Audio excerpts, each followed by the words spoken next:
Salatullah, salamullah.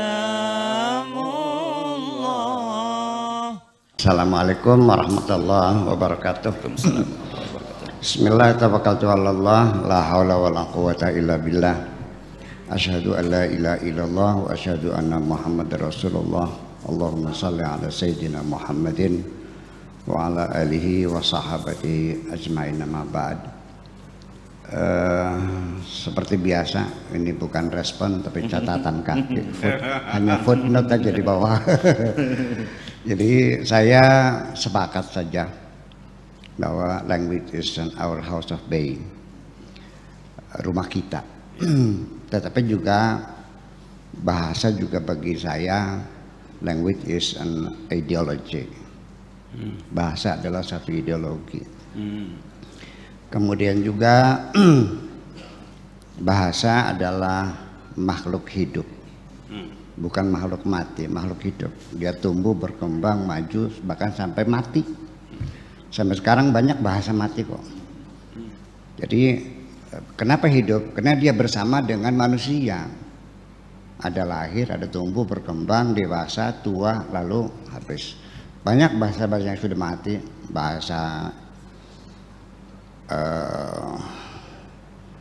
Bahasa-bahasa yang sangat kuno sekali itu sudah kita, Sanskrit sudah mati, bahasa Oromia, bahasa apalagi Suryania itu sudah mati semuanya. Hanya yang muncul tiba-tiba menjadi bahasa modern lagi itu bahasa Ibrani, karena berdirinya negara Israel. Jadi bangsanya hidup, ya hidup lagi bahasanya. Jadi bahasa itu adalah makhluk hidup. Dari mana kita bukti? Saya bisa melihat peradaban budaya suatu bangsa, tradisi dan sebagainya. Bisa kita mempelajari bahasanya saja. Itu karakter bangsa bisa kita sadap semuanya. Karena itu dalam ideologi. Ya. Seperti emansipasi, masalah gender. Indonesia ini kemerdekaan perempuan yang kita nikmati sekarang itu bukan karena pengaruh emansipasi. Memang sejak dulu kita berdampingan setara dari dulu. Laki-laki ke sawah bawa pacul besar, istrinya bawa pacul kecil namanya pecok.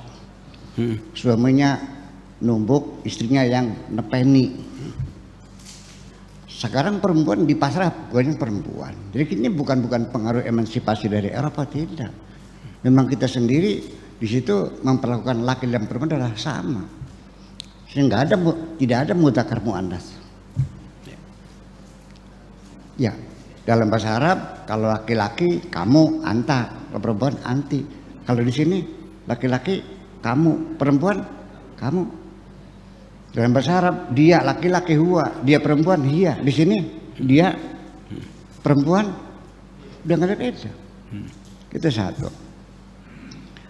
Kemudian juga kalau kita lihat itu kata kerja bahasa Indonesia itu tidak terikat dengan waktu. Perlu ada kata tambahan, perlu conjunction. Ya. Sudah, telah, akan, atau seperti saya ini masih sedang baru akan mulai belajar benar. Ya. Masih sedang akan mulai belajar benar, belum benar, masih jauh. Nah, sehingga bisa kita simpulkan bahwa berarti orang Indonesia tidak menghargai waktu. Ya, makanya cek aja kalau rapat jam 10, jam berapa datang? Itu kan mencerminkan karakter bangsa. Makanya the language is an ideology. Kemudian bahasa adalah makhluk hidup, dia berkembang dan bisa mati. Bahkan bisa bangun lagi, hidup lagi dan sebagainya. Kemudian ternyata baru saya sadar, dulu saya beranggapan bahwa yang membuat orang cerdas itu mata pelajaran matematika. Ternyata ketika saya belajar di London di sana, saya baru tersadar, mereka mengatakan yang membuat orang cerdas itu bahasa bukan matematika. Ya kenapa? Karena bahasa itulah menjadi alat komunikasi manusia dengan sesamanya.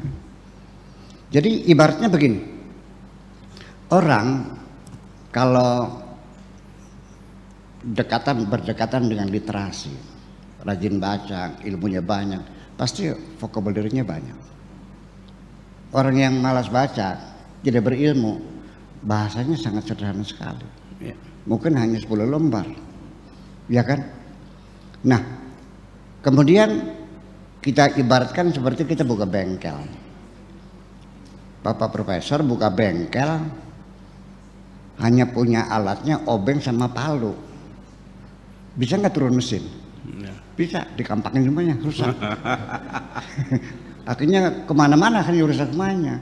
Saya bikin bengkel segala macam kunci sok, kunci ring, kunci pas segala macam, hidroliknya semuanya lengkap, semuanya akan sempurna. Nah, peralatan itulah yang membuat kita menjadi canggih untuk membelah masalah. Makanya kan itu maka di Inggris itu sejak SD itu pelajaran novel macam comprehension itu dipentingkan sekali. Nah itu makanya bukan matematika. Nah kemudian juga terjadi di negeri Arab dulu ada gerakan latinisasi bahasa Arab, ditulis dengan bahasa Latin, bahasa alfabeta gitu. Gerakan itu dimulai dari Lebanon, Syria, Jordan, di Mesir, di Kaduh. Ternyata ada jawaban yang jitu dari salah mereka yang membela bahasa Arab tetap harus dengan ini. Pertimbangannya apa dirubah? Karena sulit menulis bahasa Arab ini, sulit sekali. Terlalu banyak huruf yang ditelan. Kalau bahasa Perancis kan yang ditelan juga banyak, tapi kalau Arab kan maunya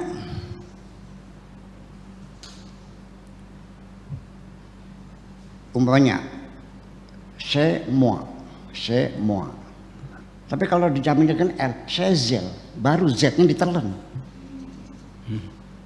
C'est moi dan c'est zel. C'est moi kan indi bersamaku. Kalau c'est zel bersama dia. Z-nya kan ditelan. Bahasa Arab ittaqullah berapa ditelan tuh? Ittaqullah wawu alif. Iya kan? Iya, 4 huruf ditelan.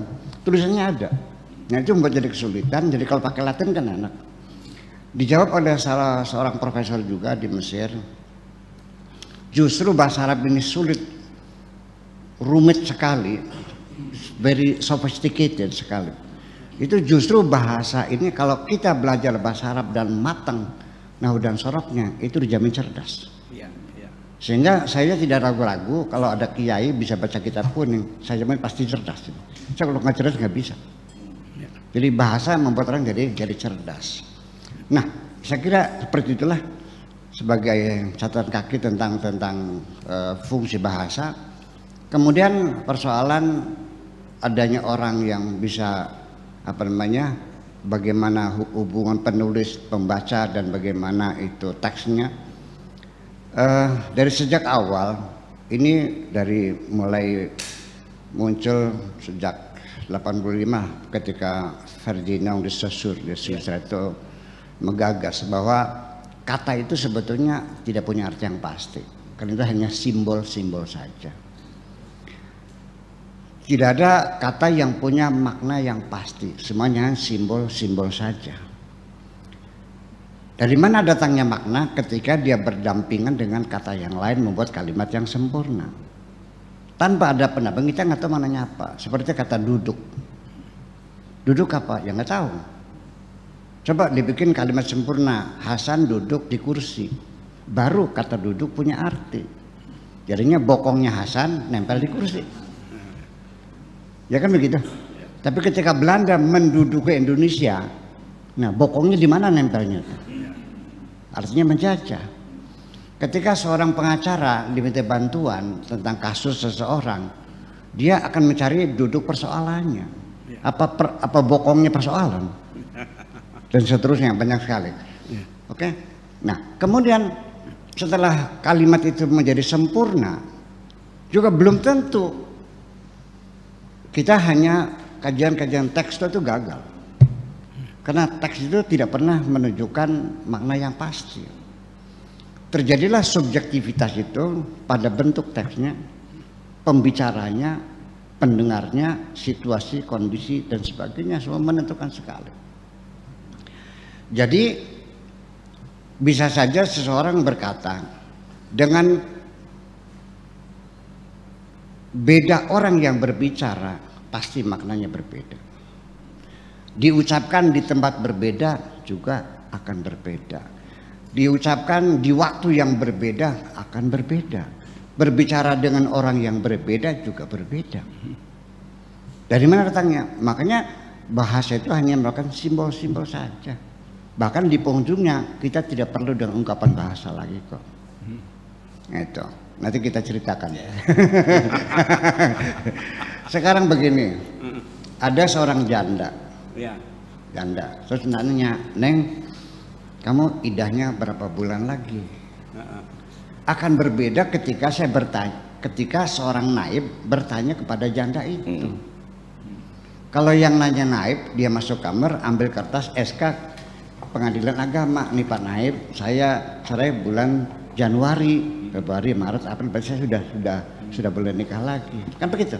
Kalau yang nanya saya, dia menundukkan muka kok, tersipu-sipu malah. Akhirnya ketemu dengan Pak Profesor Komarudin Hidayat, Bapak katanya kenal Buya Sakur, iya, sering sana sering. Gimana sih? Titip salam, tolong sampaikan, beneran enggak katanya. Jadi dia berbeda, berbeda karena yang bertanya sedang duda, yang bertanya janda. Nah, kemudian pembicaranya sama, yang diajak bicaranya berbeda. Ini santri yang pintar, santri yang bodoh, santri yang rajin, santri yang malas, santri yang dekat, santri yang jauh. Ketika mendengar ucapan saya akan punya pemahaman yang berbeda. Saya mengatakan terserah kamu. Terserah kamu itu sama sekali tidak boleh kita artikan, kita pastikan maksudnya memberikan kebebasan. Tidak.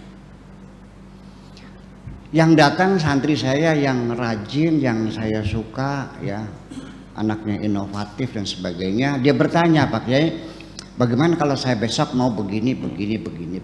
Ya udah terserah kamu. Ada lagi anak yang malas, cules, tukang ngelawan saja. Bagaimana Pak Kiai kalau saya begitu besok? Terserah kamu. Kalimatnya sama. Ya. Kalau yang anak yang rajin yang baik itu terserah kamu, itu artinya apapun yang kau lakukan aku pasti suka kok, terserah kamu. Tapi yang pemalas terserah kamu maknanya apa? Tidak ngurusin kamu. Ya kan seperti itu. Bapak Profesor punya utang sama saya 5 juta, punten contohnya. Di depan orang banyak, tolong Pak dilunasin. Itu kan menghina. Bisa marah, dia ambil gelas dilemparin ke rumah saya. Tapi kalau nagihnya di rumah baik-baik, tolong dah minta tempo seminggu lagi saya usahakan, kan baik. Jadi tempat juga berbeda, maka disitulah wisdom kita. Harus mereka studi lapangan dulu, kita ada di mana, dengan siapa, sedang apa dan sebagainya. Nah itulah makanya terjebaknya itu ayat-ayat yang diucapkan di waktu perang, ya, dipakai buat Indonesia yang damai. Ya. Itu persoalannya. Itu makanya ini kita negara damai kok. Indonesia negara yang cinta damai. Dan yang kita nggak ada masalah kok. Kok pakainya perang sih? Sebab ucapan bahasa orang di perang, habiskan, bunuh, bakar, cincang, itu kan bahasa dalam perang. Ya. Itu nggak bisa diucapkan di dalam yang damai dong. Ini makanya jadi kesalahan kita sendiri juga karena itu tidak memahami konteks sebelumnya itu. Kemudian lagi yang jadi masalah bagi kita nanti di penghujungnya nanti kita bahas kelanjutan, kita interaksi dengan yang lain. Cuma nanti pada akhirnya siapakah orang yang paling paham apa yang saya katakan? Itu bukan karena dia sebagai profesor. Orang yang sangat dekat dengan saya, yang mengenal watak pribadi saya, lebih paham apa yang saya maksudkan. Begitu kan? Kalau orang nggak kenal, dikiranya dapat izin. Buyanya diam aja katanya. Berarti, oh tidak, Buya itu Kalau diem tuh artinya sangat marah. Ya kan begitu. Nah disitulah makanya saya ingin satu kesimpulan terakhir ini sebagai apa namanya catatan kaki, jangan banyak-banyak ngomongnya, bahwa siapa orang yang paling paham dengan firman Tuhan adalah orang yang sudah paham Tuhan. Makasih. Ya. Oke, terima kasih Ibu ya. Pak Prof, jadi intinya bahwa siapa yang paham tentang firman Tuhan adalah orang yang paling dekat dengan Tuhan. Mudah-mudahan kita semua bisa menjadi orang yang dekat dengan Tuhan. Tentu belajar dari guru kita Buya Syakur Yasin. Boleh saya interupsi dulu? Ya. Jadi contoh supaya lebih yakin lagi Profesor nih. Ketika datang idza ja'a nasrullahi wal fathu wa ra'aitan nasa yadkhuluna fi dinillahi afwaja fasabbih bihamdika wastaghfirhu innahu kana tawwaba. Sayyidina Ali nangis, Pak. Air mata. Sahabat yang lain, Umar, Abu Bakar, ngapain lu nangis? Ini pertanda tidak akan lama lagi kok. Kita akan ditinggalkan Rasul. Kenapa? Ya terdekat soalnya. Paham kok, sensitif secara. Salatullah salam